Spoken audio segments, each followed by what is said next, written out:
Welcome back to Little Girl Bowden Shocked. Or is it Shocked Little Girl Bowden? Either way, if you cannot stand to hear disgusting things, this is the trigger warning right now. Because this podcast is not for little ears nor sensitive ears. You're listening to Shocked. Told by Miss Coco Bowden.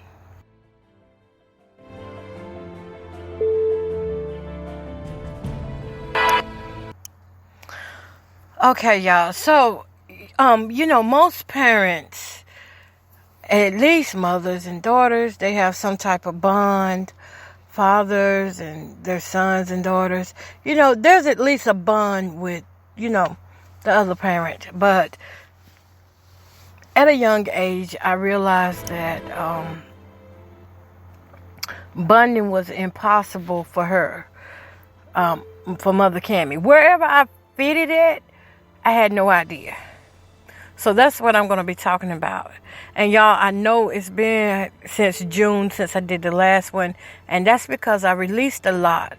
And it took me this long to build back up, emotionally, and to get my strength back, to come back with another one. Because this is not easy. This is trauma.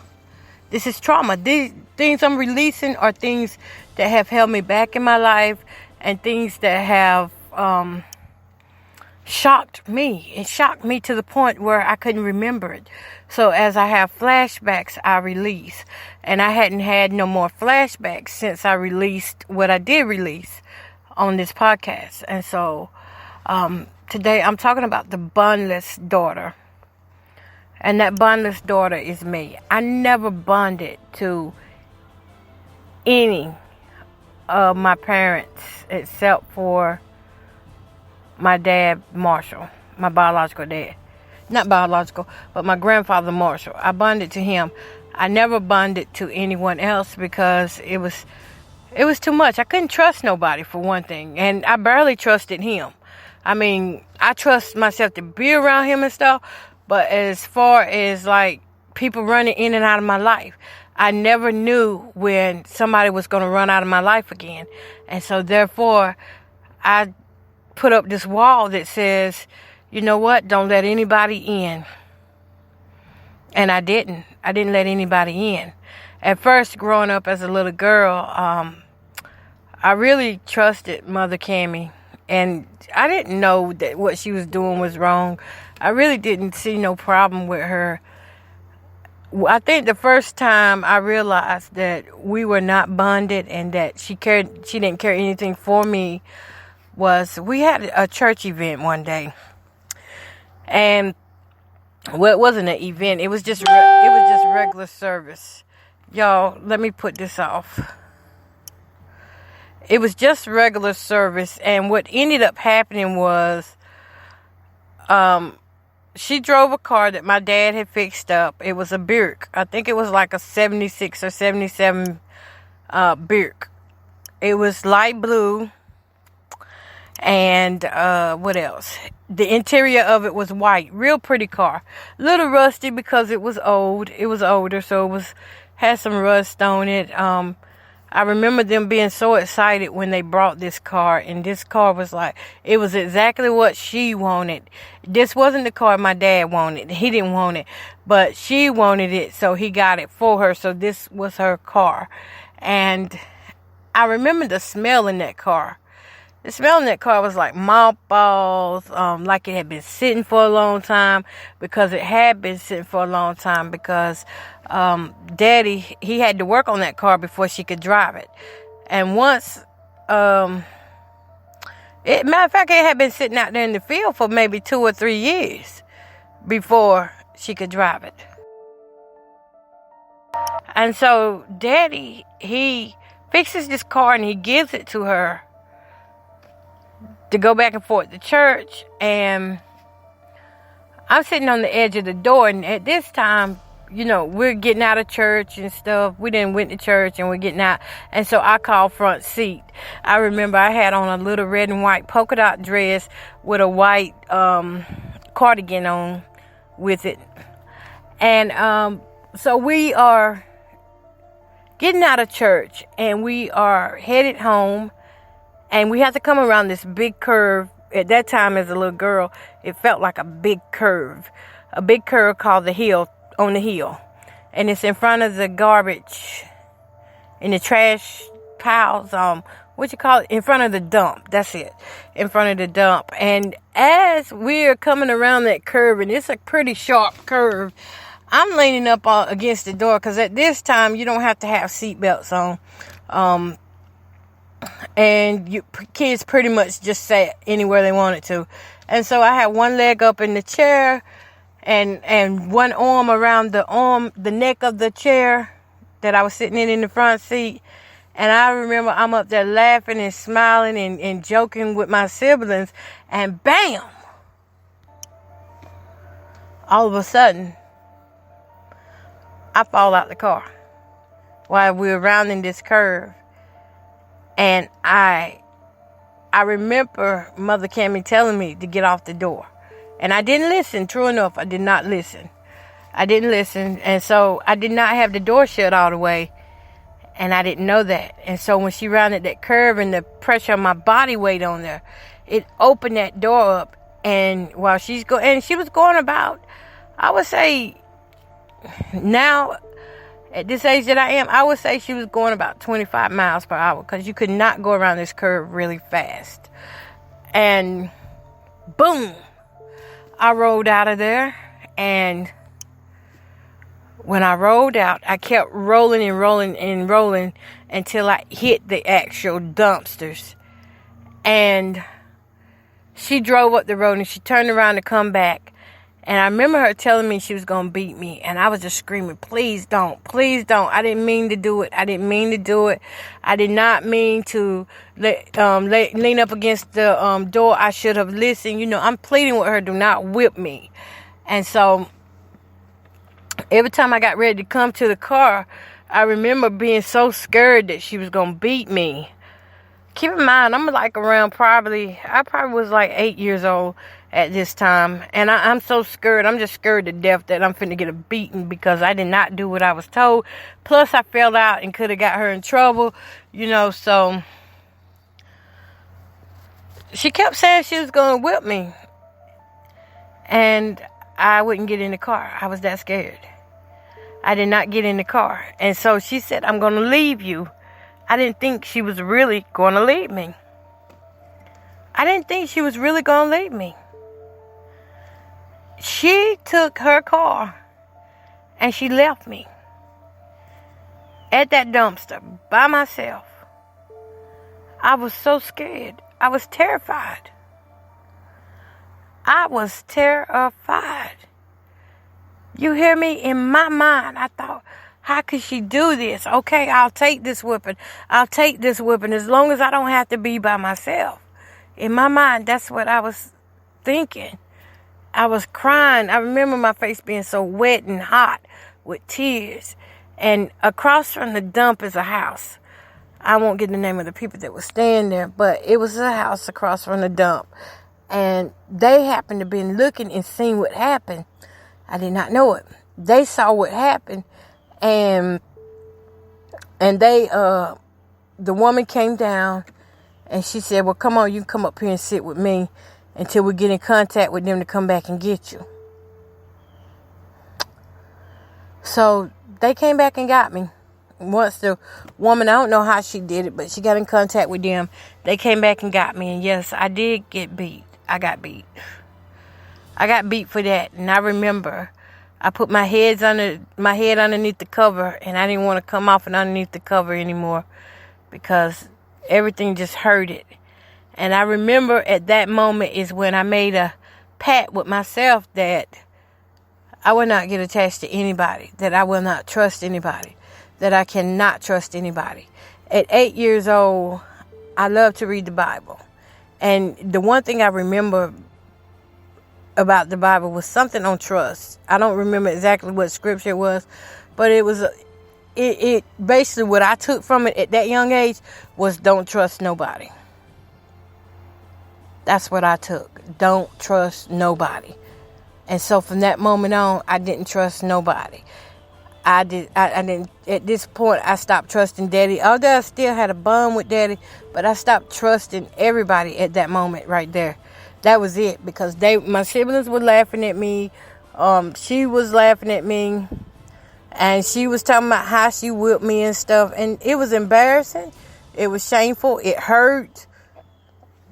It hurt emotionally, and it hurt physically that she left. She left. She did not care that this 8-year-old was left at a dump.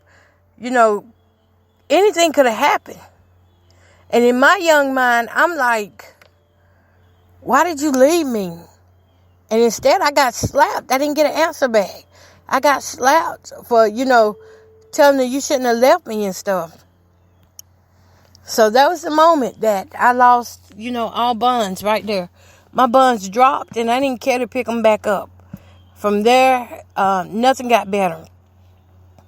There were still issues, and she never tried to bond with me. No way. I mean, that was like icing on her cake.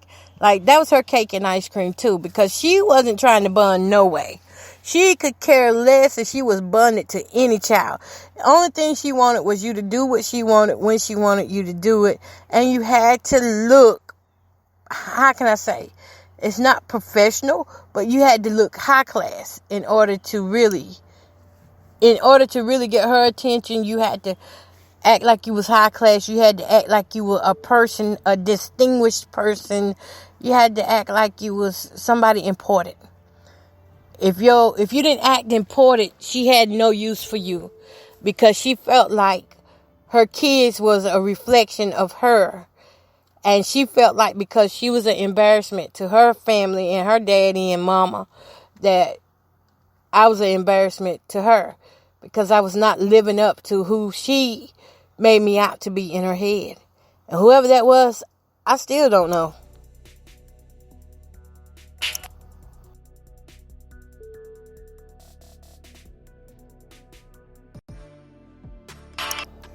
But I do know this. That would be the starting of something new for me. That would be the starting of start fending for yourself now. You're in this world. You got to do it for yourself. Whatever you get done, it's got to be done by you. I stopped relying on her to cook for me. And I started just eating the raw meat. I'm not sure if I told it, but that's how I got the name raw meat. The nickname raw meat, because I stopped eating. By this time, by this time I actually ended up with OCD, because I was disgusted by a lot of things that she did at a young age and how she was doing things. I saw what she was doing. So after I lost my bond with her, the bond that was never there, after that left, I was like, I got to watch everything that she does now. And so in my watching everything that she was doing, I realized that there was just certain things she was doing that you're just not supposed to do. I don't care who you is. You're just not supposed to do it. And some of those things is, to me, in my eyes, a lot of people do it, but in my eyes, you're not supposed to do this. Feed animals off the spoons. Leave your pots outside where the animals can eat out of them, and then you come back and cook in them. No, that wasn't right to me. So I took a chance on eating the raw meat versus eating what she had cooked sometimes. And sometimes she withheld the food from me on purpose in the first place. So to me, I was doing myself a favor, because she withheld food. And so we never bonded over dinner or anything. No bonds there. We never had any shopping bonds. I never had the experience of going with my mother, my biological mother, or my adopted grandma, my adopted mother, which is my maternal grandma. I've never had the experience of going with either of them to a store and, just shopping till we drop, having a good time. We don't have that kind of experience. What we have is fusses. We have fusses, and sometimes they want to fight. Sometimes they want to get physical. We don't have normal relationships or normal ways of working out conflict. Somebody's got to get hurt, either verbally or physically. That's how things roll around here. Anyways, Another thing about bonding, I never had the mother that would come in and rub my head or, heal me from my fears. Kids get scared at night. I didn't have that. I didn't have nobody to tell me sweet stories or sit up and pray with me. I didn't have that. It was just a whole lot that was missing from what I consider to be a mother-daughter relationship. In my eyes, what I see as a mother-daughter relationship is, for example, my daughter. I love her unconditionally. Yes, she can do wrong things. And yes, I can get on to her about some of the things she do. But at the end of the day, I love my daughter. And I'm going to come through for her. And I'm not going to tell her things that's going to hurt her. And I love going places with her. I love talking to her on the phone every day. I love whenever we're face to face and we can talk and look at each other and we can enjoy one another. I do not have that type of relationship with either of my mothers. What I have is a relationship, which means it's very poisonous. This relationship is dangerous. It's poisonous. If they find out that I'm happy, they'll do what they got to do to make sure that I become sad again. So, as far as bonding goes, that's a no bond. The only bond that I have with either one of them is a trauma bond. And that word is something that is used for narcissistic personality disorder. It's a behavior that they have, that they do to people in order to get them to do what they want them to do. It's a manipulation tactic, a tool for manipulation. And so our trauma bond went something like this. She would insult me about my weight, tell me I was too fat, I got the broad butt, what are you doing with those big thighs? I used to be your size, and I'm talking about, I was in 4th grade, and I remember her saying, I used to be your size when I was in my 30s. I ain't never been that big. I have never seen nobody in my family that big before. Just always taunting me like that, and mocking me. If I say something to her, say, like, for example, if I say, I left my homework on the table, can you sign it? When I get ready to take it to school and it's not signed, she'll say, well, go ahead and write my name on it. And then whenever I do it and get in trouble for it, she would come back and I'd actually get in trouble for it from her. And she the one told me to do it. So see, she was switching up. She was playing both sides. And so that became confusing. I stopped asking her to do it. Teachers like, why you didn't tell your mom this? Why you didn't tell her that? No, I'm not telling her that. If she want to sign it, she sign it. But if not, I just rather get in trouble at school for not having a signed paper than to keep getting treated bad because I'm trying to do right. Anyways, so the trauma bond between her, I'm going to say with my biological mom first. The trauma bond with my biological mom went like this. And to this day, it's still like this. It's still like this, but I have learned how to manage it now. Now I don't let it get next to me. I don't jump every time she say jump. But the trauma bond that we have, it goes like, she'll say something nice to me, or she'll be like, "Ooh, I like your hair," or "You got on some nice pants," or "I brought you this stuff here." She was always buying me these gifts. And I didn't realize the price that I had to pay for these gifts. I'm thinking, oh, she really loves me. She gave me these gifts. But the gifts were not out of love. The gifts was basically based on what I could do for her. And most of the time, there was nothing that I could really do for her. I couldn't really do it for her because I was young and she would want me to forge checks. She would want me to sign daddy's name on the checks so that we could get money, and we go drink and party. I'm talking about my biological mom. She had us drinking and stuff at a young age. think I was 10 years old when I tried my first beer and cigarettes. Started smoking early, young age of 10. And so she would bait me up. She would love on me to get me to do what she wanted. And then after I did what she wanted, like say if she got the check cashed, she didn't give me any of the money. If she got the credit that she needed from the store, after, telling lies and stuff, she wouldn't give me any of the money, any of the food, and then wouldn't let me get what I wanted. And once I learned what she was doing, it took a while for that to break. Really, it did. It took a while for that to break because I was still in denial that she was really hurting me like that. That's how I was in denial. I just didn't believe that she was doing that to me.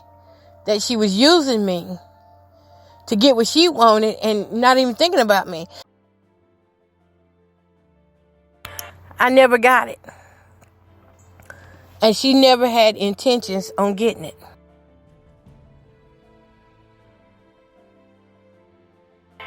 What she did was she played with my mind. She fooled me into getting things because she knew I was close to Daddy. And I thought she cared that much about me. And I would go tell Daddy, please don't let Mama lights get cut off. Help her. And he would go help her. And she would take and get the light bill money back and go drink them up or go spend them with her, whoever she decided to be around that night. But anyway, poor little Jamie was left sitting back. And I was left sitting back and I didn't get anything. So I didn't get any love, affection. All I got was a broken heart. And every time she came, it was a broken heart. Every time I still had my hopes up high, thinking that she was going to be a better mother, that she was going to be like the mothers I saw on TV, at least pretend to be. Come on, at least pretend to be. I'm a young child. I just needed a mother in my life, and I didn't get that. I needed somebody to hear me, to help me. I didn't get that. There's some things I didn't know how to do as a woman until I was 35, 39, 40 years old. After my dad died, that's when I had to woman up. Before then, I could still play childish games. But after he died, I had to become a woman. And that's when I realized that, hey, I'm underdeveloped in this area. I'm underdeveloped in the area of love, how to really take care of business the right way. I knew how to take care of business the wrong way. I knew how to lie, cheat, and steal because that's what they taught me. But I didn't know how to do things the right way. Did it hurt? Yes. That hurts me to my heart that I lived all these years and could have had a better life had a woman been in my life and taught me the things that a woman's supposed to teach a young girl. I didn't know things about breast cancer, pap smears, and all that stuff until I got older. I didn't realize how important it was until I started going through issues. And if I would have had the bond with my mama that I had with my daughter, we could have been able to talk about this. We could have been able to talk about, monthly periods and what to do when you're missing a period or when you don't have or when you're flowing too heavy. I had to figure all this stuff out on my own. And at this time, I didn't have internet services in the 80s and 90s. So it was basically live as you go. And if you learned something different, you was blessed. But if you didn't learn anything, you was left behind.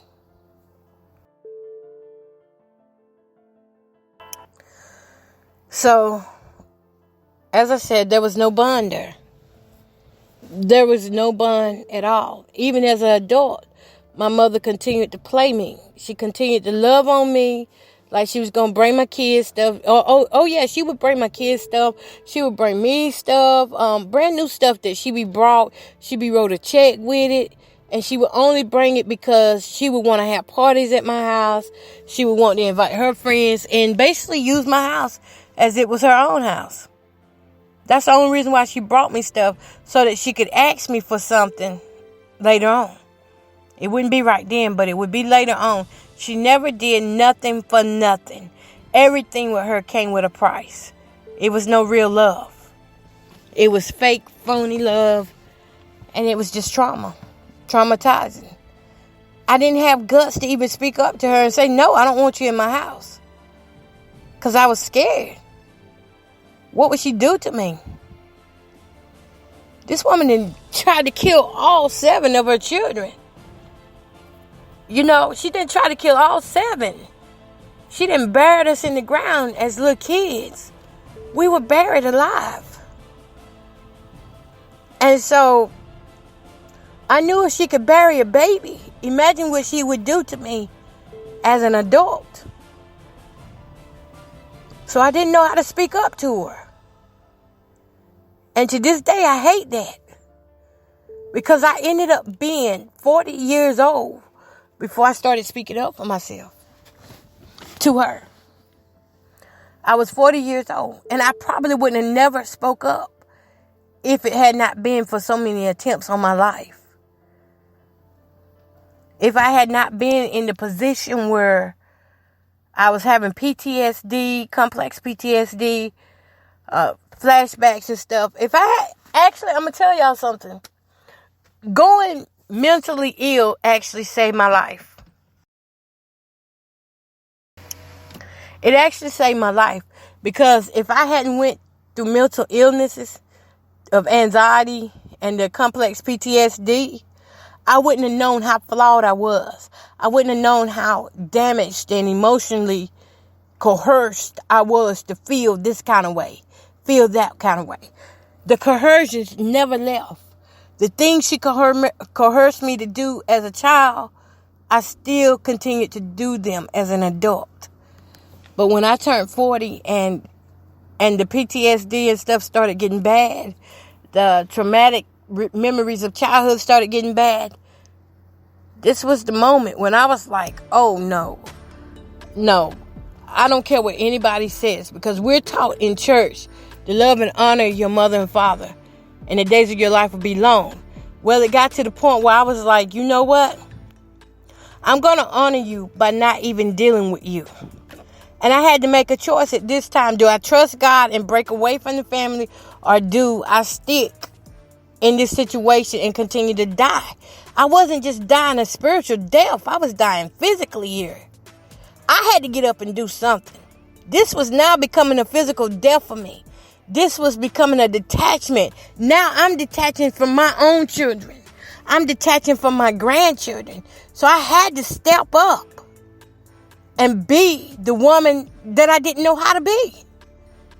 And the only thing saved me with that was God, that He put the right people in my place, in places that would encourage me here and there. And so I learned to break that bond. I had to break the cycle. From now, giving and giving and giving and giving and giving and pouring, that had to stop. It was no more of that. From now on, I was discerning every spirit.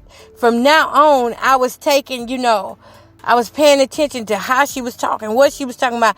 I was actually listening and seeing her for the first time now. And that's not easy, because now I had to see her for who she was and not who I wanted her to be, and not who the fake version of her when she was loving on me. Now I saw the evil that I needed to see. And if it would not have been for God, I wouldn't have had that sight. So now I had sight. And that was the best decision I could have ever made, was to choose God over my family. It didn't mean I don't love them. It just means that now I'm loving you with the love of God, which means I'm going to love you the right way. And sometimes loving a person the right way means that we're going to have to separate. I'm going to have to come from among you. I'm enabling you to treat me bad. I'm enabling you to hurt me, to break me down, to humiliate me, to take my money, to waste my light bill, run my light bill up, to eat up my food, and while you waste your money. I now had to stop being the enabler. And once I stopped doing that, a whole bunch changed, because I was breaking down. She got where she was getting sick, and she would, she has uterine cancer, and she got where she was trying to blackmail me. She tried to blackmail me. I'll only take the treatment if you pay me to take it. Who does that? Who really says, I'm only going to take care of me if you pay me to take care of me? But that's what she did. And that was the moment I was like, you know what? You can remove my name off of your emergency contact. Because everything she does, I'm her emergency contact. Mind you, I've always treated her like a daughter. And she's always treated me like a mother. But now it was my turn to flip those roles back to the way they're supposed to be. Whether it turned out good for everyone or bad for everyone, I just knew I could not do it no more. And so I never bonded to her either. I love her, but there is no bond there. We can't go out and eat together or celebrate together because she's not that type of person. But I couldn't let my children go through that. I go out with my children. And as far as Mother Cammie goes, Mother Cammie just was already set in her mind at a young age, at my young age of 7, that she was not attaching to me, period. And that's what happened. She just never attached to me. She's still not attached to me. And she doesn't claim me as her granddaughter. I mean, she does to certain people. Let me put it like that. To certain people, she will claim me. But then there's the people that she will not claim me. She'll beat all around the bush before she even let people know that I'm a relative of hers. And that's a problem she got. And I had to learn to deal with both of these problems. I had to even learn how to give her back herself. You know, if this is how you want to live, that's fine. But I refuse to live like this no more. I don't need a bond to live and be happy and to be emotionally well and stable. I'm not going to force anybody to love me who hates me. And hopefully one day, and preferably one day, they'll get it right. And they'll realize that I'm not the enemy. And why they ever saw me as an enemy in the first place, I don't know why. But some people are just sick in the mind. And there's nothing you can do about it. And you don't realize how sick they are until you've been shocked. That's what happened to me. I was shocked when I realized the cognitive dissonance, the trauma bonding, the changing of faces. It just shocked me to realize that my family could do something. My mothers could do such a thing. But it happened. And it could happen to anybody. The key thing is getting back up and recognizing that truth. And that's what I had to do. Once I started seeing the truth for what it was and not sugarcoating the truth with myself, it hurt. But guess what? I'm a lot free. I'm free. Not a lot free, but I am free today. I don't have to worry about, trying to pretend around them anymore, being the best child. I would always try to pretend like I was the best child, or I would go overboard trying to please them. You cannot please people who hate you. Yeah, they'll accept what you give them because that's about like a guy and a girl. If you give him free milk, he'll just go ahead and take the whole cow. However that saying goes, y'all know what I'm saying. But that's the way they feel. Well, if you let me do it to you, I'm gonna do it. I had to step up and start making choices and decisions. I had to use discernment to help me. And now, I'm a lot better. I'm a lot better. There's no more chains holding me in that area. And the bond thing, hey, it's okay. I didn't get it like some of you got it with your parents or with your mothers. But it's okay. Because I learned how to love myself. I learned how to step up and be my own parent. I had to. My life depended on me making the right choice to go back and teach myself the things that I didn't know, and to allow other women to come in and teach me things that I did not know, to allow men to come in and teach me things I did not know. It was more men teaching me than women. At one point, it was like a lot of guys were like trying to teach me, womanly things. They'd be like, why you don't do this? Why you didn't go get your toes done? Why you don't use this kind of makeup? You know, they'd been with enough women to know what was needed. And I never realized I was missing all that. And I was. So y'all, that's how I became the Bondless daughter. And it's okay. And I want to just tell y'all, if you are the Bondless daughter, if you had to stop your buns in order to... It's shocking. It's shocking. But there are mothers out here that are like that. All right. So y'all have been listening to Shocked Little Girl Bowden 5 right here on iHeartRadio and Spreaker. Y'all be sure to follow for more of this content.